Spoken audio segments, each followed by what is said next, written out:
국회에서 압도적 다수를 차지한 이후부터는 안하무인 오만불손 의회 민주주의도 철저히 밟히고 있고, 따라서 국민들의 권리와 권익도 철저히 밟히고 있습니다. 미래통합당은 부동산 시장 과열의 심각성을 충분히 인식하면서도 시간 끌기와 회피로 일관하고 있습니다. 입법 지연으로 인한 피해는 고스란히 국민에게 돌아갑니다.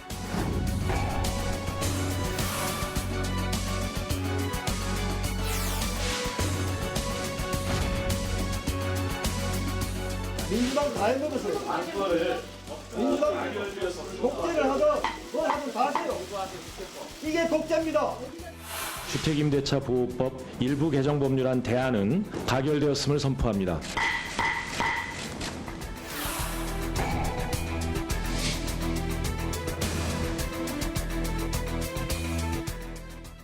어제 국회 상임위에서 부동산 세제 관련 법안에 이어서 오늘은 법사위에서도 임대차 3법이 통과됐습니다.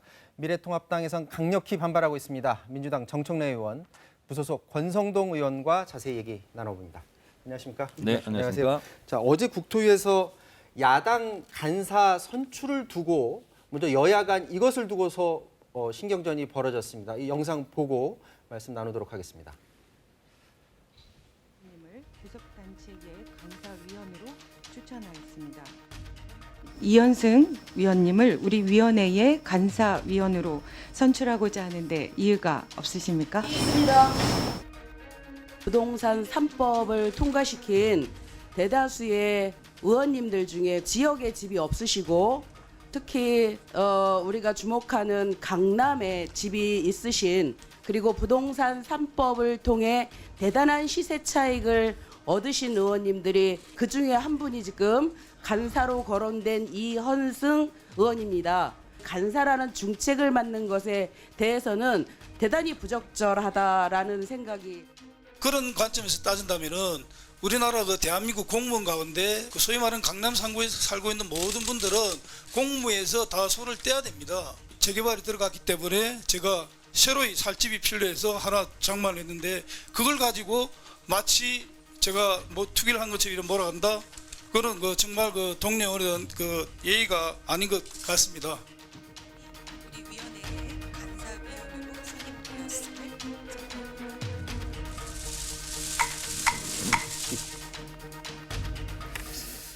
통상 저 간사 같은 경우에는 당내에서 주로 예. 결정하잖아요. 근데 이제 문정복 의원이 막아선 거예요. 통상 저렇게 상대당에서 맡기도 하나요?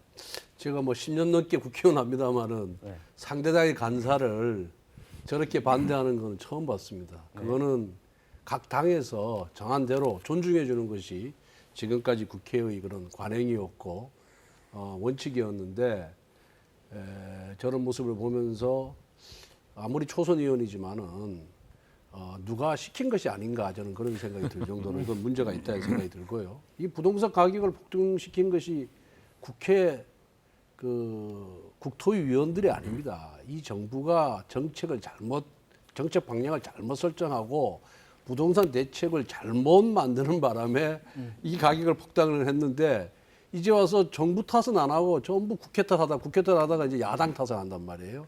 이건 정말 잘못된 행태다라는 생각이 들고요. 과거 뭐 중국의 문화대혁명 때 홍위병들이 설치면서 얼마나 많은 사람들을 수백만 명을 죽였지 않습니까? 이거 똑같은 거예요. 과거에는 지지자들이 이런 홍위병 노릇을 했는데 이제는 집권 여당의 국회의원이 이제 홍위병으로 나선 것이 아닌가.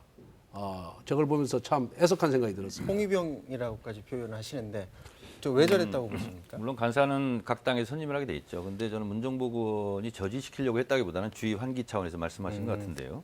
문정복 의원이 말씀하시고 싶었던 것은 이거 같아요. 2014년 12월 29일에 소위 강남 상구 재건축 특별법을 네. 통과시켰어요. 소위 부동산 3법. 이 내용이 뭐냐면 분양가 상한제를 폐지해서 건설사 마음대로 할 수 있도록 해주고 초과이익 환수제를 3년간 유예했고 그리고 조합원은 한 채밖에 못 갖는 걸 세 채까지 확대했어요. 이러다 보니까 부동산이 폭증했다라는 것이 이제 뭐 방송국의 특별 방송이었어요. 그래서 그 결과를 보니까 주호영 원내대표 같은 경우도 집이 22억을 하던 것이 지금 45억을 한다는 거예요.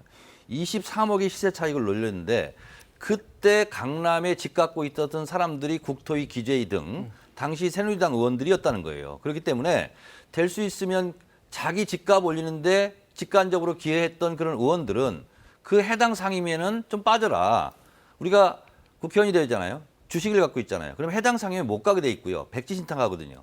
그래서 국회의원이 결국은 자기 집값 올리는데 법을 통과시킨 거 아니냐 하는 문제 제기입니다. 자, 요 얘기는 저희가 뒷부분에서 더 자세히 다룰 거라 혹시 하실 말씀 있으시면 하고서 넘어가겠습니다. 예, 이게 정말 비판의 방향이 잘못됐어요. 초점이 지금 잘못됐는데 서울하고 수도권의 부동산이 급등한 것은 문재인 정부 들어섭니다. 이명박 정부 때는 오히려 마이너스를 기록했고요. 그다음에 박근혜 정부 4년 동안에는 한 20%밖에 안 됐어요. 근데 이 정부는 서울 강남은 거의 100% 지금 상승됐습니다. 마용성도 거의 100%가 상승이 된 거예요. 그러면은 그 정책을 잘못 설계하고 대처를 잘못한 정부 탓을 해야지 왜 이 부동산 사단이 2014년도 지금부터 6년 전에 국회에서 통과된 법안 때문에 잘못됐다라고 주장하는 거는 책임 회피밖에 안 됩니다. 자, 이건 어떻게 된 거냐면요. 노무현 대통령 때 분양가 상한제를 폐지했고요. 네. 그리고 이명박근혜 정부 때 분양가 상한제를 폐지해버렸어요. 노무현 정부 때 묶어버렸던 것을 분양가 상한제를. 그러다 보니까 그 효과가 지금 나타나는 것이고요. 물론 우리 정부도 책임이 없다는 것이 아니고요.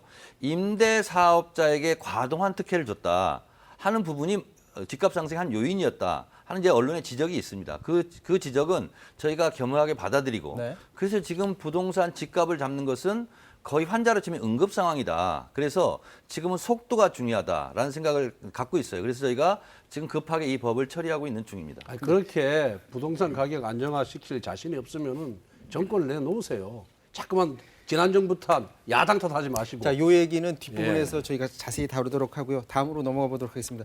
지금 민주당이 그래서 지금 부동산 관련법을 처리하는데 지금 속도를 내고 있는데 상임위마다 충돌하고 있습니다. 어제 국토위 기재위에서 충돌이 있었습니다. 화면 보도록 하겠습니다.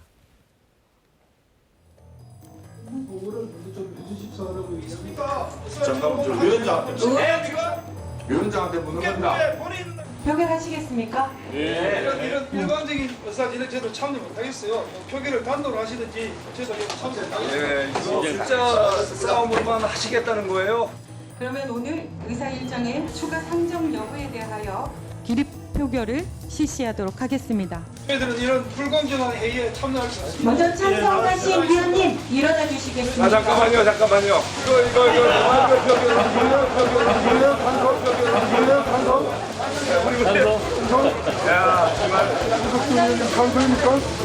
이렇게 국민들 앞에서 투자의 행포를 계속 보이시면 안 됩니다.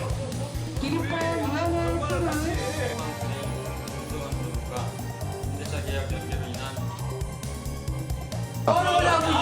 자, 조용히 하세요. 먼저 찬성하시는 의원님께서는 일어서 주시기 바랍니다.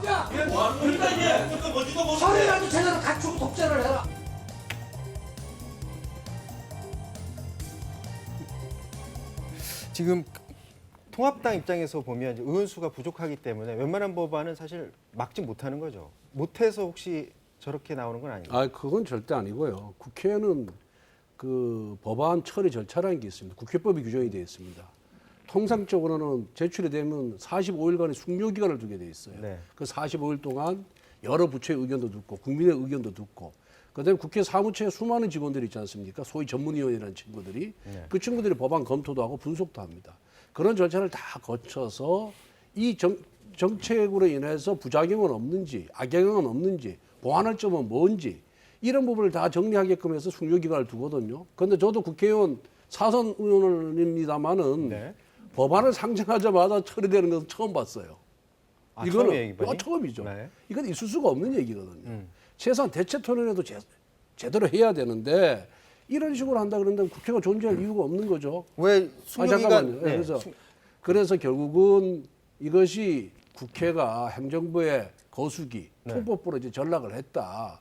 이런 식으로 법안을 통과시키기 시작하면요, 국회는 있을 이유가 없는 거예요. 그냥 행정부 하나만 있으면 되는 겁니다. 그리고 수많은 국가 예산을 들어서 국회 사무처에 수많은 그 입법 조사관을 둘 이유도 없는 겁니다. 그렇기 때문에 이건 정말 잘못됐고요. 저는 어제 이 광경을 목도하고 나서 정말 자괴감, 허탈감, 허무함, 과연 내가 국회의원을 해야 되는가 하는 그런 아주 회의감이 몰려든 장면이었습니다. 지금 숙려 기간 충분히 가져야 되는데 왜 안 했냐는 조금 아까 권성동 의원께서 그러려면 정권 내놓으라고 그랬는데 그렇게 자괴감이 들면 국회의원을 내놓으세요. 그러고 싶은 심정이에요. 네. 근데 반만 말씀하셨는데요. 국회 법안심사소위라는 게 있습니다. 네. 근데 법안심사소위가 구성되어 있지 않거나 또 법안심사소위에서 충분히 논의를 못하거나 그럴 경우에는 법안심사소위가 필요 충분 조건은 아니에요. 법안심사소위에서 논의했던 것도 상임위에서 대체 토론이 가능하거든요. 전체 토론. 그래서 그 절차를 못 밟은 거죠. 그래서 전체 국토위면 국토위, 기재위면 기재위에서 대체 토론을 한 형태를 이제 빌려서 이렇게 한 것인데요. 독재는요, 저런 표결조차, 다수결, 의결조차 거치지 않고 그냥 날치기 하는 것이 이명박 정부 때 미디어 악법 날치기 처리, 뭐 이런 것이 실제로 독재라고 볼 수 있는데 이것은 정상적인 표결 절차를 거쳤지 않습니까? 국회법에도 나와 있듯이 국회는 다수결로 의결하게 돼 있어요. 네. 다수결에서 본인들이 소수가 된 것에 대해서 우리는 왜 소수가 됐을까? 총선에서 왜 다수 의석을 확보하지 못했을까? 이런 부분 내 탓이요. 한 번쯤이라도 그렇게 한번 되돌아봤으면 좋겠어요. 근데 이제 앞으로도 계속 이런 게 또 반복되는 거 아닌가요? 그러면? 아니 그러면 국회는요. 안건 상정, 토론, 표결, 승복이에요. 네. 근데 이 절차를 다 하지 않겠다. 미래통합당에서. 그러면 저희는 아무 법도 통과시키지 못한다면 국민들로부터 오히려 당신들 뭐 하고 있느냐? 식물 국회 아니냐? 일하는 국회 한다더니 왜 노는 국회 계속하고 있냐? 이렇게 비판받을 거 아니에요. 진짜 우리 오늘 정책리 의원님이 평소답지 않게 강변을 하는데 어거지 주장을 합니다. 제가 이런 표현해서 미안하지만은 상정이 되면요. 우선 상임위원회에서 대체 토론을 합니다. 그리고 소위로 넘깁니다. 법안 소위를 만들 수가 있었거든요. 근데 안 만든 거예요. 법안 소위를 만들어 달라는 통합당의 요구에 민주당이 응하지 않은 겁니다. 법안 소위에서 전문위원회 검토본을 받습니다. 그리고 이해관계자가 워낙 많아요. 이 부동산 정책이라든가 세제 정책은 이해관계자가 많기 때문에 네. 그 국민 세금이라는 게 뭡니까? 국민들에게 부담을 지우는 행위이기 때문에 국민의 동의를 얻어야 돼요. 그러려면 설득하는 과정이 필요합니다. 그렇기 때문에 숙려기간이 필요하거든요. 그런 과정을 하나도 거치지 않았어요. 이게 독재가 아니고 뭐겠습니까? 그리고 네. 22번의 부동산 대책인데도 부동산 값을 가격을 못 잡았어요. 그죠? 그러면 이번 대책이 꼭 잡는다는 보장이 없습니다. 이번 23번째 부동산 정책의 문제점은 뭐고 그다음에 부작용은 뭐고 그다음에 현실하고 안 맞는 점이 뭔지에 대해서 정말 부동산 전문가 의견을 들어서 국회가 충분히 토론한 후에 보완을 해야 돼요. 그런 과정을 안 거치고 무슨 행정부가 로마 교황입니까? 가톨릭 교황입니까? 오류가 없습니까? 그거를 한 번도 오류가 있는지 없는지 검증도 안 하고 통과시키려면은 국회를 왜 만듭니까? 오히려 이번에 통과시키려고 하는 법 내용을 혹시 알고 계십니까? 다 알고 있어요. 잘 알고 있습니다. 제가 설명을 몇 가지 드릴게요. 계약 갱신 청구권, 전월세 상한세 이건 뭐냐면 2년이 계약 기간이 지났어요. 다 2년 더 살 수 있어요. 있도록. 아니, 그리고 더 인상폭을 좀 적게 할 수 있도록. 이런 법을 왜 반대합니까? 반대하는 게 아니라 보세요. 전월세를 그런 식으로 2+2 그다음에 5% 상한제로 하니까 벌써 서울 시내 아파트 가격이 1억에서 3억까지 다 올랐어요. 전세값이. 그러니까 부동산 가격도 폭등시켜 놓고 전월세도 폭등시켜 놨어요. 어제 제가 어떤 사람을 만났는데 자기 전세 이번에 바꿔야 되는데 4억이 올랐대요.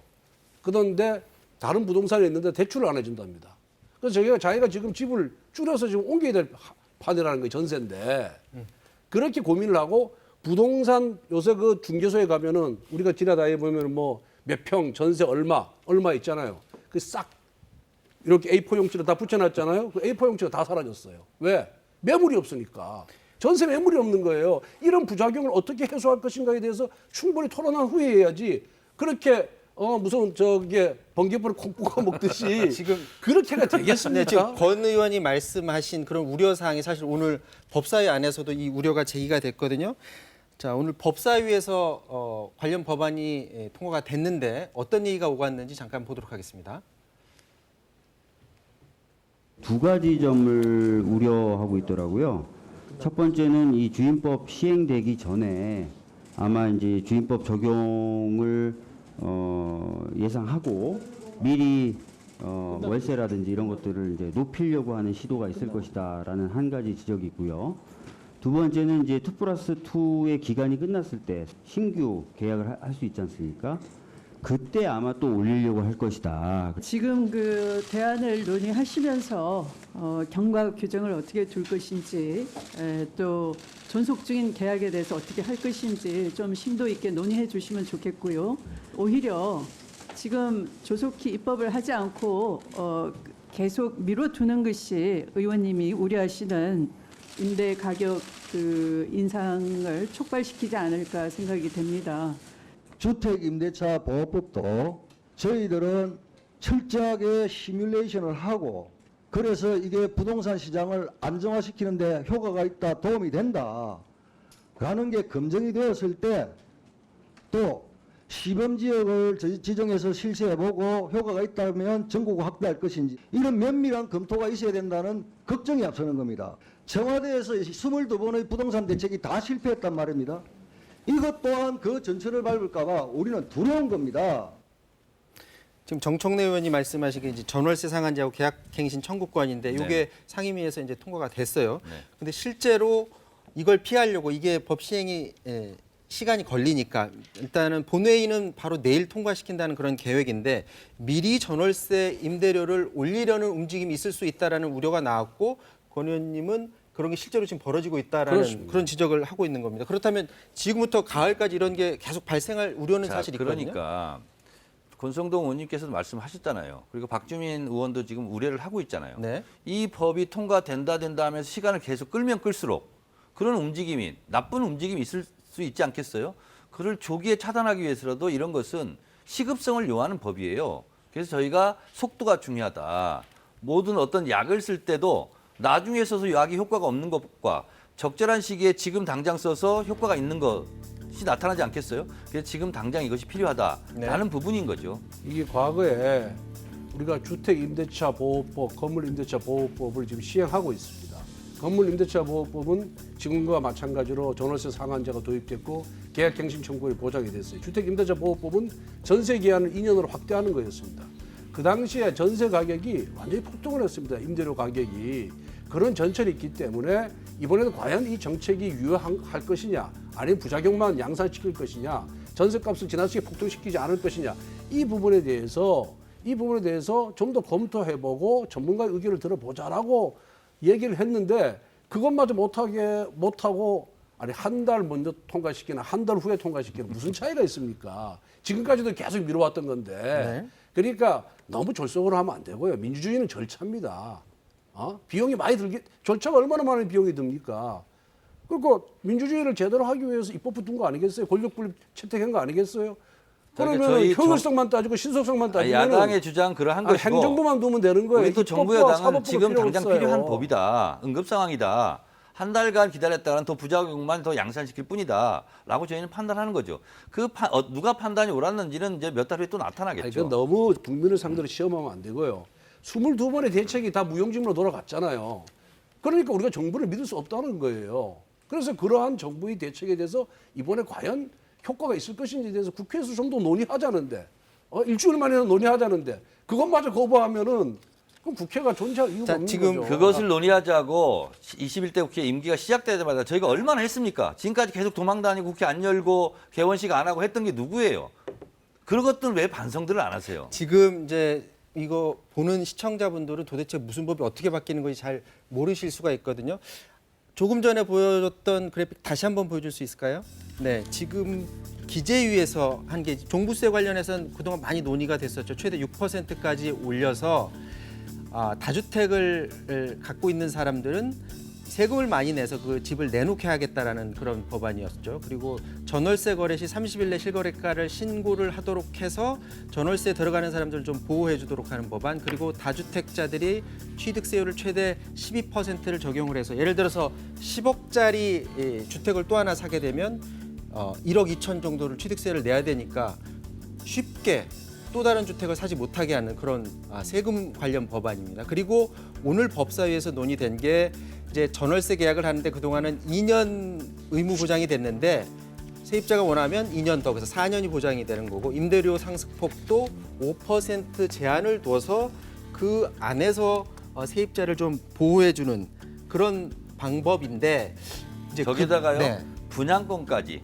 포함을 해서 그러니까 네. 예를 들면 조정 대상 지역 내 다주택자 등 양도소득세제상 주택수를 계산할 때 분양권도 포함해서 주택수를 포함시키겠다라는 네. 것도 이제 포함이 돼 있습니다. 어쨌거나 그동안의 이 전례를 보면 막 법이 만들어지면 이 법을 피하는 사람들이 아주 갖은 방법을 다 써내요. 그럼 또 뭘 재테크 전문가들이 또 따라 붙어서 또 이걸 또 피할 수 있는 방법을 만들어낼 거다. 이런 우려를 제기하는 사람도 있습니다. 그런 것도 있어요, 있기는. 왜냐하면 법이라는 것이 굉장히 포괄적이잖아요. 네. 케이스 바이 케이스가 아니고 그 틈새를 또 공략하는 네.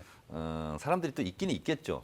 근데 저희가 이번에 마련한 이 법은 될 수 있는 그런 사람들이 발붙이지 못하도록 물샐 틈 없는 그런 방어 이것을 하겠다. 그래서 여러 개 지금 상임위에서 여러 개 법이 지금 올라가고 있는 겁니다. 지금 또 하나 야당에서 우려를 제기하는 부분이 이제 인사청문회 때도 그랬고요. 또 이번에 부동산법도 내일 바로 본회의에서 바로 또 처리한다는 일부 법안이 있고 이렇게 야당과 협의하지 않고 일사천리로 법안을 처리하고 원하는 대로 다 추진한다. 모든 것을 다 앞으로 그렇게 할 것 아니냐라는 그런 우려를 이제 미래통합당에서 하고 있습니다. 무소속이긴 하지만 예. 사실상 미래통합당 의원이시니까. 사실상. 어떻게 생각하십니까?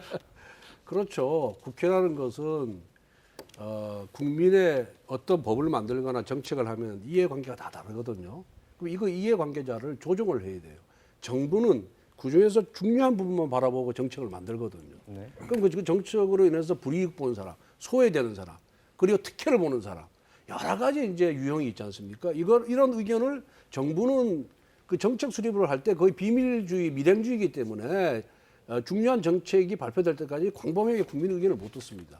그러면 이런 부분을 들으라고 국민의 의견을 듣고 조정하라고 국회가 존재하는 건데 지금 민주당이나 정부의 행태를 보면은 정부에서 만든 대책을 무조건 다 통과시켜라. 자고 하나 손대지 마라. 이런 주의 아니겠습니까? 그리고 그래놓고는 그 다음에 정부 정책이 맥히지 않으면은 근데 국회 탓을 하고 또 야당 탓을 해요. 이게 지금까지 패턴입니다. 문재인 정부에. 그럼 이번에 부동산 대책, 부동산 가격을 안정화시키지 않는데 여당이 있고 야당이 어디 있겠습니까? 야당도 그것이 그 정책이 효용성이 있다 그러면 다 찬성을 해요. 저도 마찬가지예요. 강남에 집 한 채 있지만은 가격이 너무 폭등을 해가지고 세금만 많이 내고 있는 거예요. 계속해서 보유세만 많이 내고 있습니다. 이번 안도 마찬가지예요. 보유세는 보유세대로 올려놓고 또 양도소득세, 거래세를 또 올린단 말입니다. 그럼 매물이 나오겠어요? 매물이 안 나오면 부동산 가격이 폭등을 하는 거죠. 전월세 상한제도 마찬가지예요. 과거에 우리가 두 번의 경험이 있습니다. 앞에서 말씀드린 바와 같이 그때 폭등을 했거든요. 이번에 폭등하지 말라는 법이 없어요. 그러다 보니까 지금 부동산 시장에 전세 매물이 하나도 안 나오고 있습니다. 다 1억에서 3억, 4억씩 다 올려주는 거예요. 이런 부작용을 어떻게 해소할 것이냐에 대해서 논의를 하자 그러는데 논의 안 하고 일방적으로 처리하고 이게 제가 뭐 독재인데 독선을 할게요. 독선 독주라고 제가 얘기하겠습니다. 이러한 것이 결국 국민한테 피해를 가고 본인들이 시원할지 모르지만은 정부의 거시기 역할을 해서 본인들은 대통령한테 잘못해서 죽을지 모르지만은 그 피해는 고스란히 국민들한테 가기 때문에 저희들이 반대하는 겁니다. 자, 요거 한마디 하시고 다음 주제로 좀 넘어가야 논의하자고 했을 때 도망갔다가 다시 들어와가지고 왜 논의를 안 하냐 이렇게 지금 계속 얘기를 하고 언제 있어요. 도망갔어요? 네. 국회 안 들어오고 도망갔던 게 야당 아니에요? 자, 요 얘기는 여기서 좀 마무리하고요. 지금 시간이 부족하긴 한데 지금 박지원 이제는 국정원장이 됐습니다. 오늘 임명장을 받았죠. 그런데 그 이면 합의서라고 주장하는 그 문건 때문에 지금 논란이 되고 있습니다. 근데 30억 불. 네, 박지원 국정원장은 제보자를 밝혀라. 그런데 주호영 원내대표 입장에서는 밝힐 의사가 지금 없어 보여요. 그렇다면 국정원장 자리에 있으면서 이걸 사법적으로 박지원 국정원장이 나설 가능성이 있을까요? 주호영 원내대표는 좀 처지가 어렵게 됐습니다. 저것을 국회에서 발언했을 때는 면책 특권이 있지 않습니까? 네. 라디오 인터뷰에 가서 또 주장을 했더라고요. 그래서 박지원 국정원장은 검찰이 고소하겠다는 입장입니다. 그러니까 주호영 원내대표가 사과를 하든지 아니면 제보자를 밝혀서 원본이 있는지 진위 여부를 밝히든지 수사로 가든지 이 방법밖에 없는 것 같아요. 네. 제가 박지원 국정원장과 국회의원을 같은 상임위에서 4년 했습니다. 법사위 간사 때 2년, 제가 법사위원장 때 2년, 토탈 4년을 했는데 그분이 수많은 청문회에 가서 어떤 제보가 들어왔다 그러면서 제보자 신원을 밝힌 적이 한 번도 없어요. 아주 믿을 만한 소식통에 의해서 제보가 왔대서 문건을 막 흔들면서 주장을 합니다. 그러면 제보자를 밝혀라는데 한 번도 밝힌 적이 없어요.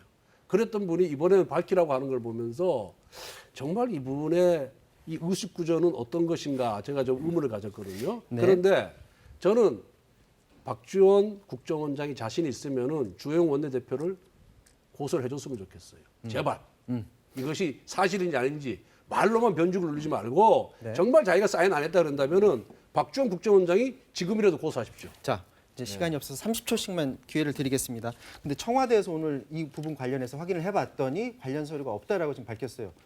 그렇다면 이거 확인할 수 있는 방법은 없지 않나요? 아니 왜냐하면은 원래 5억 불 지급하기로 한 사인 계약서가 있어요. 네. 그때 김대중 대통령과 남북 정상회담 하면서 5억 불을 지급하겠다. 거기에 송호경 북한 조평통위원장과 박지원 문화관광부 장관이 사인이 있습니다. 이번에도 사인이 있어요. 필적 대조를 해보면은 이 박지원이 것인지 아닌지는 딱 드러나게 돼 있습니다. 필적 대조 확인할 수 있다는 수사를 다 그렇게 하는 거 아니겠습니까? 네. 예. 이제 야당에서 국정감사나 특검을 주장하시겠죠. 해야 되죠, 국정조사. 그래서 김정은 국무위원장을 증인으로 채택하자고 미통당에서 나올지도 모르겠습니다. 그게 아니고 필적 감정하면 다 나올 수 있어요. 예. 자, 그거의 진위 여부는 이제 둘째로 치고 사실은 이제 박지원 국정원장도 그렇고 이인영 통일부 장관도 그렇습니다. 야당이 반대했지만 결국 자리에 들어갔고요. 이제 앞으로 중요한 건 이 엄중한 이때 새 외교 안보 라인이 실력으로 입증해야 하는 그런 또 처지에 놓였다. 이거를 반드시 입증해야 된다라는 그런 현실도 한번 알았으면 합니다. 자, 두 분 말씀 고맙습니다.